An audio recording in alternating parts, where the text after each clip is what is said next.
Okay, the second topic on P.2 is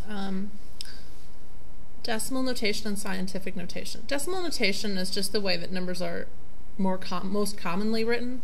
So here's a couple examples of decimal notation. You might call that regular notation. Scientific notation looks like this.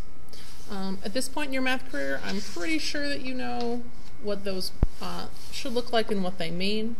Obviously, this is a number that's very, very small because you're multiplying it by 10 to the negative 9.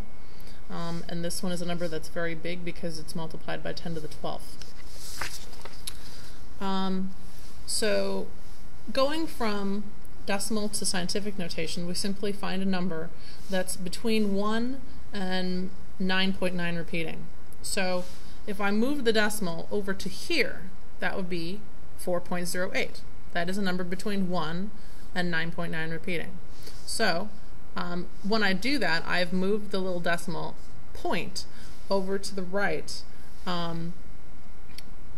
7 times. So that means that this is the same as 4.08 times 10 to the negative 7, because the movement was to the right 7 positions. Just kind of use opposite logic here, but again, you'd want to move the decimal to a place so that you have a number between 1 and 9.9 repeating. So 1.205 is in that range. And then how many places did we move the decimal? Well, the decimal started off here at the end. 120,500, if we wrote a check for that amount of money, the decimal would be at the end, 0.00 cents. We just don't see that. But that is where the point begins, the decimal point. So in order to move it to the position we desire, we'd have to move it 1, 2, 3, 4, 5 to the right. So therefore our scientific notation version of 120,500 would be 1.205 times 10 to the 5th. So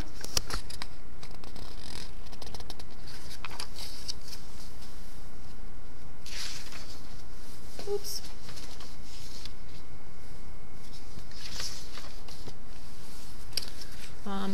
Here's a page on going back the other way. Obviously this is a very large number if you multiply it by 10 to the 6th.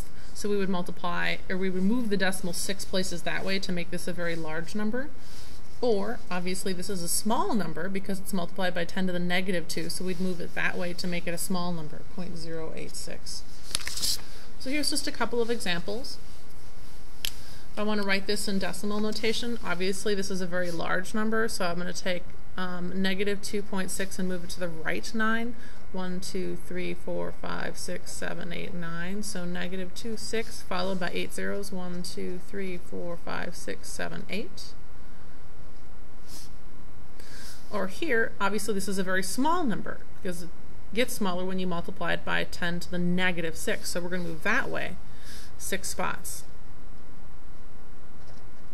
So 1, 2, 3, 4, 5, 6. So I get a decimal point here, 1, 2, 3, 4, 5 zeros, and then 3017. Writing it in scientific notation is a little trickier because we want to end up with the decimal point right here. It starts here, and we want to put it here. 5.21 is a number between 1 and 9.9.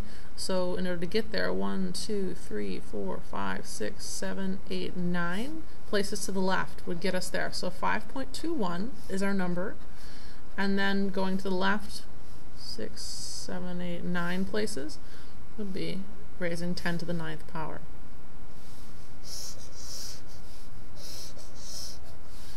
This one here is a very small number, but we want to get it all the way, this little decimal, to here, 6.893. It's negative. And it doesn't matter if it's positive or negative as long as it's between, as long as the absolute value is between 1 and 9.9. So you can put a negative on there as well. Doesn't really matter. So 6.893 is between 1 and 9.9, and then this happens to be a negative value. I'm going to move this decimal 1, 2, 3, 4, 5, 6, 7, 8 places to the right to get there. So that means it would be multiplying by 10 to the negative 8.